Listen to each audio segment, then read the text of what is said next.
Hello, everyone. Welcome to the NIH Supplements Facts First Challenge webinar. Thank you for taking the time to join us today. Please feel free to say hello in the chat. Let us know where you're joining us from. Our agenda for today will be to provide an introduction of our panelists, then an overview of the challenge, along with how to enter and submit your solution, and then we'll move into the Q&A portion. Please do note to submit your questions for the Q&A to the Q&A box on your screen. We may not get to all the questions on today's webinar. For those that we do not cover, we'll look to respond to them via the challenge page. We'll also be uploading a recording of today's webinar to the challenge page. So starting off with introductions, I'm Andrew Osansky, project manager here with HeroX, and we're partnered with the NIH to administer this challenge. I'm now going to pass it over to Coretta Bird for an introduction. Wonderful. Thank you, Andrew. My name is Coretta Bird. I'm with NIH, Office of Dietary Supplements. I'm a nurse scientist here and a co-lead designer with my colleague Candace Sibley on this challenge, and happy to be here. Candace? Great. Hi, I'm Candace Sibley. I'm the Planning and Evaluation Officer at ODS, and super excited to be working with my co-designer, Coretta, and great to be working with HeroX on this too. Excellent. Thanks, everyone. We're now going to have Candace and Coretta provide an overview of the challenge. So I'm going to go ahead and screen share for us here.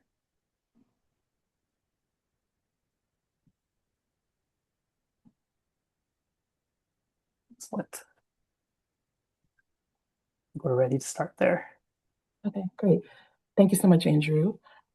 So as Andrew said, we're going to be giving a quick overview of the Supplements Facts First, a digital adventure for every age challenge, and talk a little bit about transforming ODS trust and fact sheets into digital impact. Next slide, please.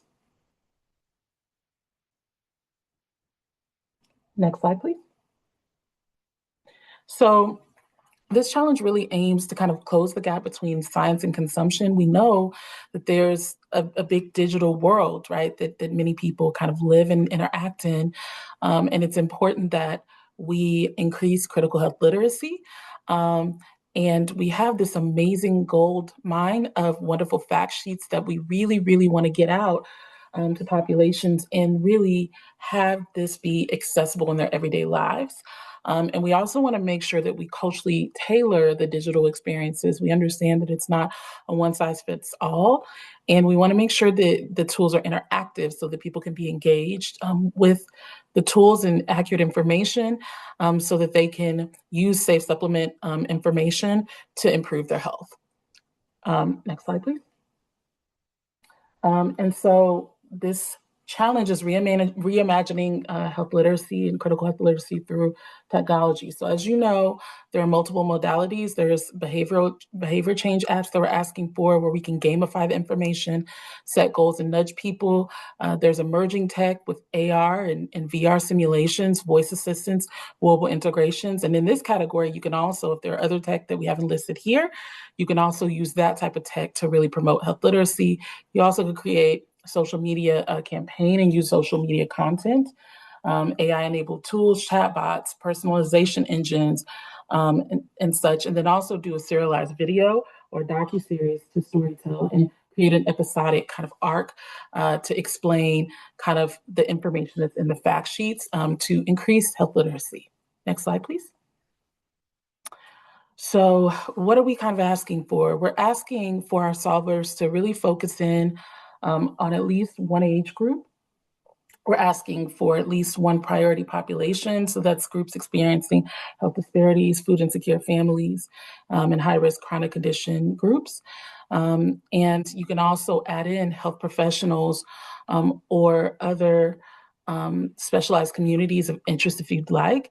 But it's really important that these solutions, these modalities are culturally and linguistically tailored to these groups. Next slide, please. So the way in which we're asking for this to happen is this amazing kind of area in the literature called community-based participatory research.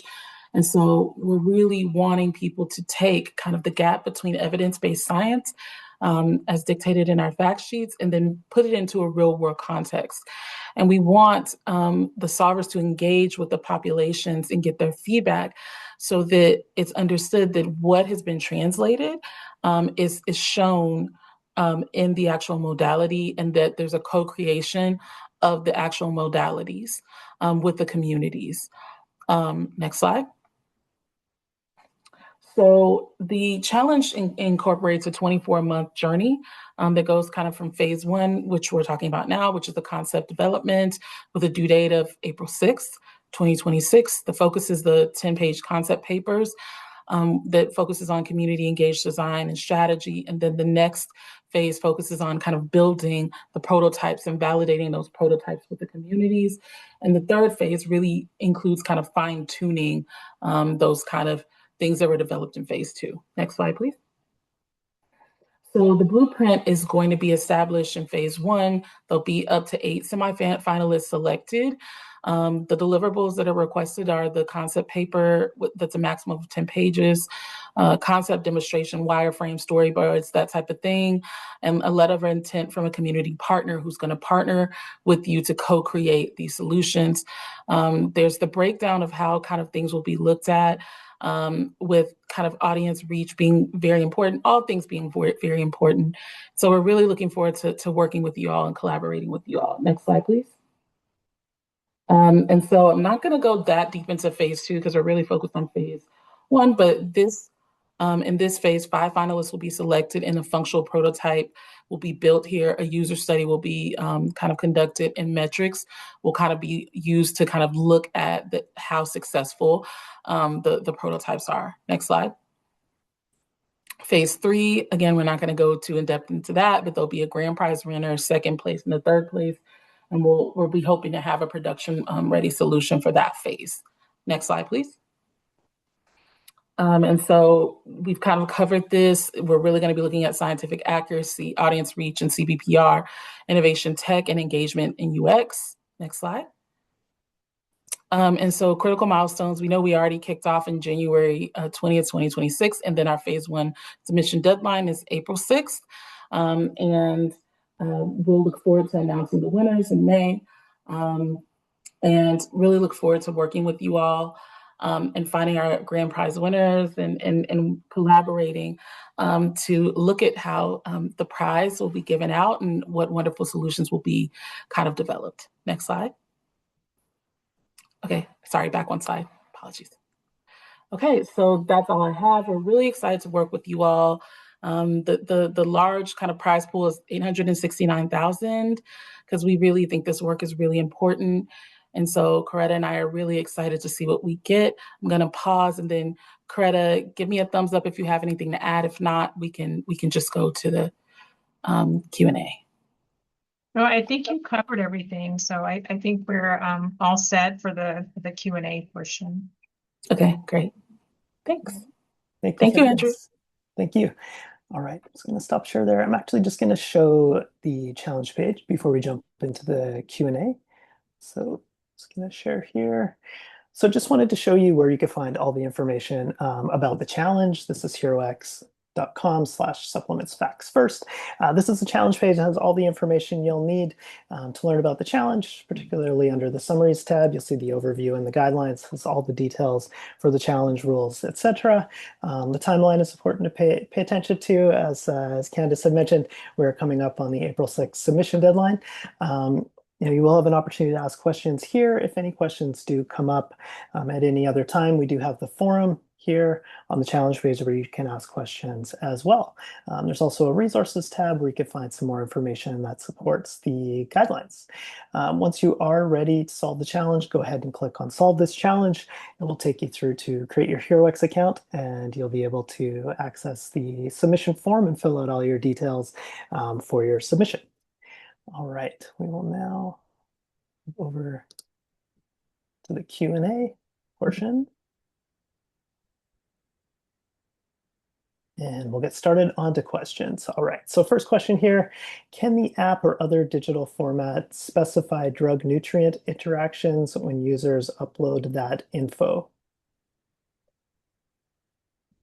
So I would say we don't have an objection to that. I think it's just going to be important that the information is accurate, and that there's a manner to ensure the information is accurate and to ensure the information can be updated. If like a noxious interaction is found. I'm going to pause to see if Coretta has anything to add on that. No, I think that's the take-home message. As long as the information is accurate, that's what's most important. And just a reminder, please do add your questions to the Q&A box. You'll see it across the bottom of your screen there. All right, next question. What kind of outreach numbers are you looking to reach with this, especially for specific populations? As an example, veterans or new moms. So in terms of numbers that we're wanting to reach, we don't have those metrics in mind now, but we really are hoping for wide reach and resonance with those populations, which is why we focused on using community-based participatory research and not just requesting a one-size-fits-all app. But we are open because we're going to have a lot of open discussion with the solvers, in particular the people who are selected through the phases. And so we're open to thinking through that. And we're also going to be working with judges and SMEs to think through that as well. But we don't have like some crazy goal of like, of course it'd be great to reach 1 million veterans, but we don't have, unfeasible goals like that in mind. I don't know if Coretta had anything. No, we didn't set any specific metrics in terms of the number. What is most important is that we do reach some of those special populations that we mentioned in the announcement. Excellent. Thank you. All right, next question. What type of innovations or solutions is the NIH most interested in regarding dietary supplements and public health? Coretta, did you want to? I can answer it. Or either. If you want to. Okay. Yeah. So we're really interested. We can say that now we did this challenge because we're interested in using tech and using these modalities right now. Coretta had the wonderful idea of adding other emerging tech just because we're not clear on all the tech that's out there. So as long as the tech has there's evidence that can show that the tech has worked in a context like this, then we're open to that. We are definitely just speaking specifically for this challenge and not speaking for the whole of ODS and what the interests are in terms of tech, though. Excellent. All right. Next question. Is NIH open to moving beyond static supplement disclosures towards more dynamic nutrition communication that helps people more? I think I need a clarification, Coretta. I don't know if you...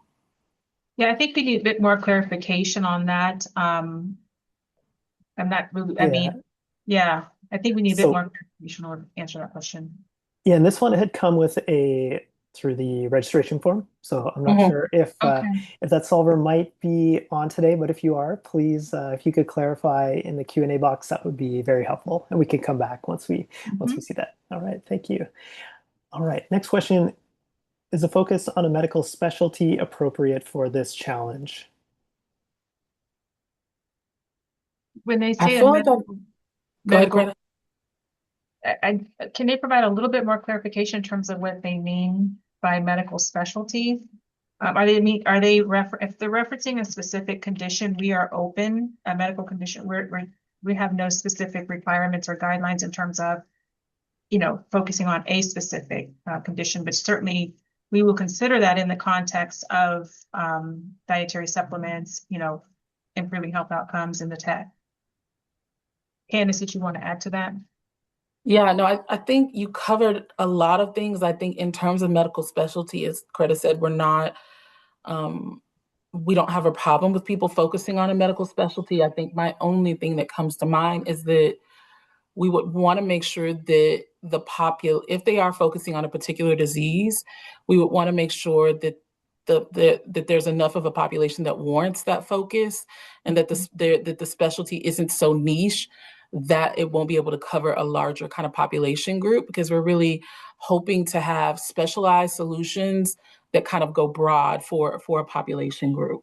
So I think that would be my only, Coretta covered it super well. That would be my only caveat. Excellent. All right, next question. What would differentiate a winning solution from a good one in this challenge? I feel like we don't know yet because, I mean, obviously, I'm an evaluator training, and Coretta knows I love a data point in a metric. So we do have metrics that we're thinking through, but we haven't received, the applications, and we are very, very open to what we receive. So I feel like it's going to be really dictated obviously the metrics are standard, but it's also going to be dictated by what we receive. But I do think we try to plug in things in the kind of write-up in the guide, to ensure that the things that we're looking for are really implanted there and people don't kind of have to wonder. I don't know if I missed anything, Coretta. No, I think you answered it. And I'll just refer to the guidelines on the challenge page. Has a lot of information there that'll give you a really good feel for what we're looking for. So great. All right. And next question, can non-US citizens participate in this challenge? I think I can take this one directly from the guidelines. For private entity, it must be incorporated in and maintain a primary place of business in the United States. For an individual, whether participating alone or in a team, the individual must be a US citizen or a permanent resident of the United States. Excellent. Next question. All right. The challenge spans a wide range of modalities, apps, social media, AI tools, video content, etc. For a team with deep expertise in one or two of these areas, is it better to go deep on fewer modalities and deliver a highly polished experience, or does the NIH prefer to see real value in solutions that ambitiously integrate across many modalities? I would say the first, if we had to choose, like we want to make sure that people go deep because CBPR kind of demands that. This isn't to discourage people from using multiple modalities, outside of the requirement, but it is to say that we want people to really have the technical knowledge and work closely with the communities so that we make sure that the solutions are resonant. We're really focused on quality, not quantity, in terms of the modalities. And I'm going to pause just in case, Coretta. No, I echo your sentiments. Okay. Yes. Excellent. All right. All right. Next question. ODS fact sheets cover a large range or a large number of supplements. Should solvers focus their concept on a small number of specific supplements in depth, or is NIH looking for solutions that work as platforms capable of covering the full breadth of ODS content?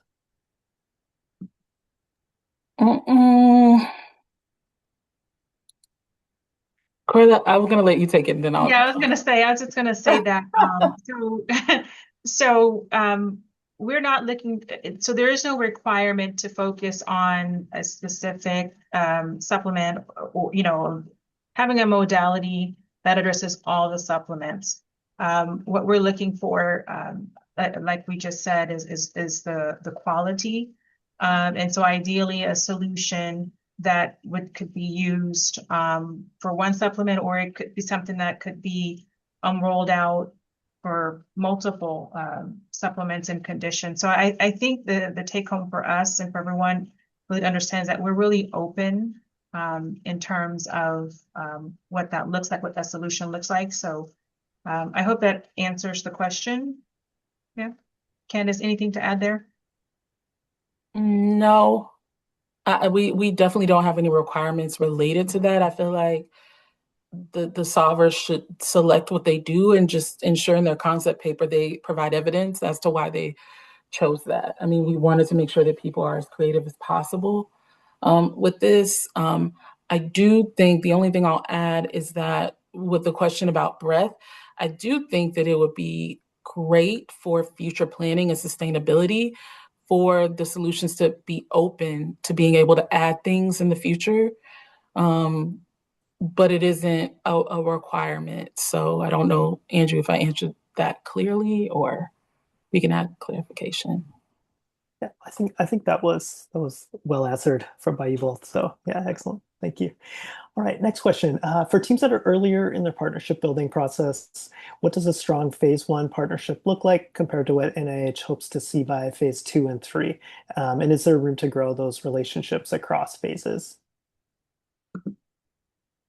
So I would say we are really just looking for a good, strong start for a relationship in phase 1, as evidenced by the letter of interest that we're requesting. And that's a wonderful question because we are hoping that the relationship does grow over phases. And in fact, the challenge requires that it grow over phases because the reason why we're asking for community organizations to be engaged is because we want to make sure that community-based participatory research is central, and we want that organization to tether the solvers to the community. So we are definitely looking forward to that. We are not asking for kind of, other than the letter of interest, kind of documentation of the strength of that relationship in phase one, but we definitely will be looking more for that in the future subsequent phases. Excellent. All right. Next question. Submission asks for evidence that a solution can be evaluated, including metrics, instruments, sample sizes. For teams without a formal research background, what level of evaluation rigor is realistic and expected in phase one? How much does that need to mature by phase two? I can take it, Coretta. I would Yes, your lane. okay.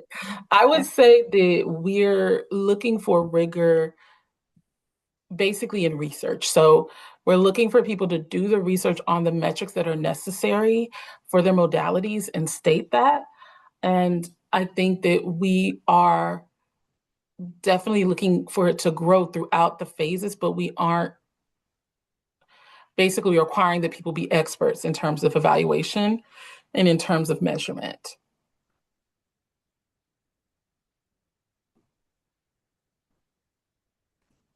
Excellent. All right. Next question. Many of the most effective digital health interventions are sustained by some kind of revenue model or institutional support. How much weight does NIH place on long-term sustainability planning at the phase one stage? And what kinds of sustainability models are most aligned with the challenge's public health goals? So in terms of sustainability, we want people to, cite papers and make their case in their concept paper in terms of sustainability. We don't have a sustainability model that we are wedded to because again, we want people to be as creative as possible. This is why we only are mentioning CBPR and mentioning the modalities and creating a very kind of wide gate. This is why we're not focusing on a specific population. We want people to be as creative as possible related to that. And I think in terms of institutional support, that would be determined by what modalities that are created, because that then would determine how institutional support would work. So we are wanting for people to note how they are thinking about sustainability in their concept paper. And we're definitely understanding that we're building the plane as we fly it. So we're not looking for or requiring that people have every detail in terms of sustainability parsed out in the concept paper. And I'm going to pause just in case I miss anything. Okay. Excellent. All right. Next question. The challenge mentions that community is intentionally defined broadly, including online and social media networks, not just geographically bound communities. Can solvers build their CBPR approach around online communities and digital audiences, or does NIH expect at least some in-person or locally grounded engagement? Oh,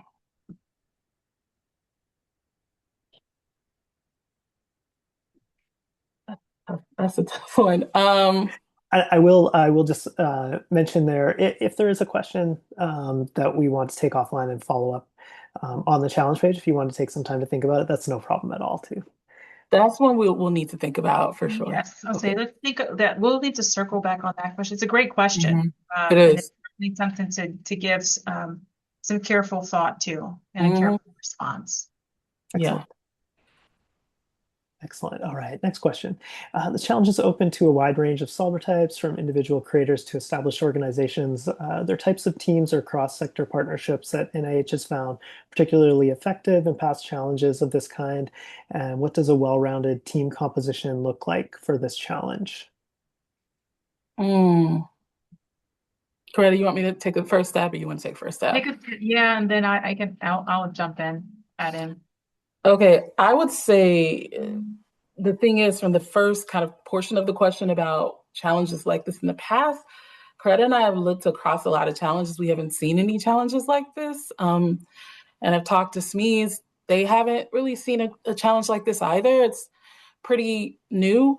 So we can't answer that question. TBD, to be determined on that. I think in terms of teams, though, I do think it'll be important to ensure that people who have the technical skills are there and people who have the scientific knowledge in terms of like, literacy, health promotion, behavioral science, and that type of thing. And then some knowledge about, measurement and evaluation. Not experts in it, but at least some knowledge on that. And I also think it would be great to have somebody who understands the communities well. So if you're focusing on clinicians, you would want someone who at least knows clinicians or, a clinician themselves if possible. Yeah, I think that's the thing I can think about, but I'm going to pause to see if Carter has anything to add.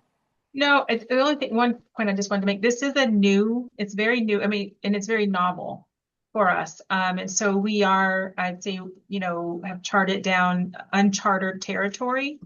And so, and in saying that, we are certainly, just with the challenge in general, we're certainly open to a variety of ideas and partnerships. And I think that Candace, just gave an example of what we think would be a helpful team. But certainly that's not a comprehensive or inclusive, so we just wanted to, share that we're certainly open. And I think just to close out on that, we just want to make sure that in the team composition, it's clear that this team can accomplish what is written in the concept paper. Excellent. Thank you. All right. Are you looking for challenges that integrate information about all nutrient supplements, or would a single specific set of nutrients be acceptable? So I would say that we are open to, we don't have a specific requirement in terms of whether it's all the nutrients or just one.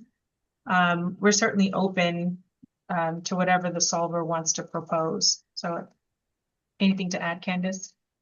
Yeah, as Greta said, we don't have requirements, but I do think that if possible, having more than one supplement is important because we can I feel like many of the solutions kind of require that there are multiple ones, to build them. And then it also does give us an idea that other supplements, in fact, information that comes from fact sheets can be added in the future. So I think that could be, again, as Coretta said, this is not a requirement, but something that could be, a positive addition. Excellent. All right. And I do see there's a question here. Is there a preferred format for concept paper and citations? I can answer part of that. The format for the concept paper you will find within the challenge page, guidelines, and within the submission form. So you'll see all the information that you need to submit there. In terms of citations, I think maybe you could speak a little bit more on that. And the NIH team, I believe in a previous question, you mentioned that referencing other papers would be helpful. I don't know if you wanted to add there. I'm going to say this, I believe the challenge requests APA format. If that isn't stated in there, then we're fine with MLA, APA, or Chicago style, but it just needs to be a style that can be pointed to. Yes. I don't know, Andrew, do you know if it says APA or?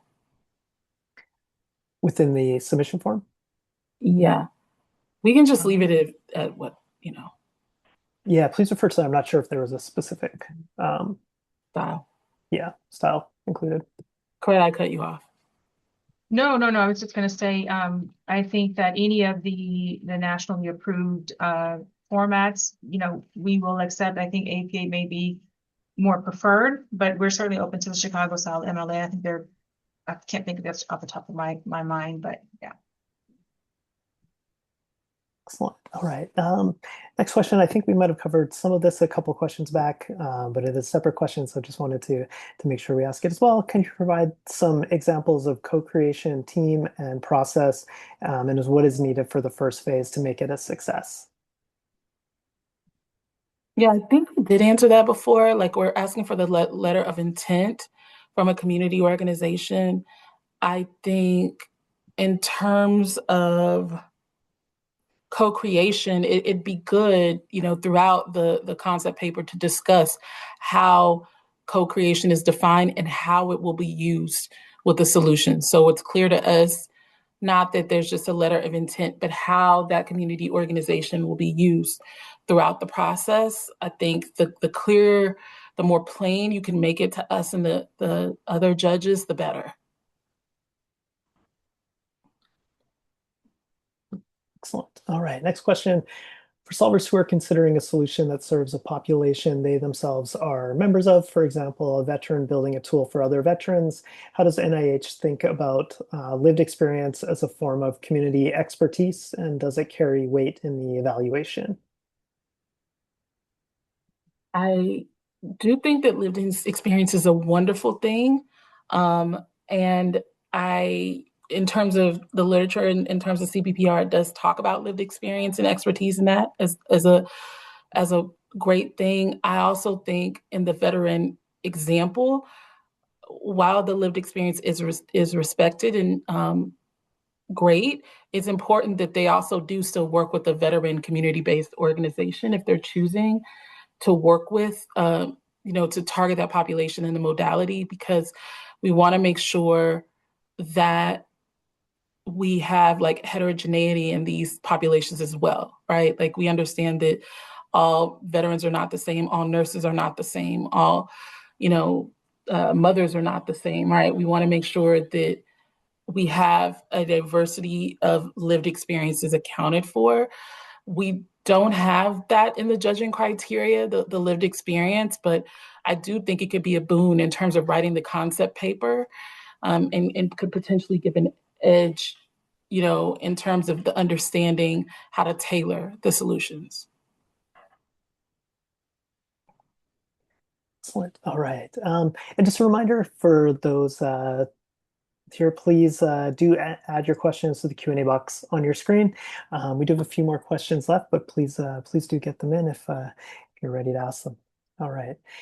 Next question. The guidelines emphasize reaching underserved populations, but they also highlight online and social media communities as the primary engagement context. How should solvers balance digital native approaches with the reality that some underserved populations may have limited internet access or digital literacy?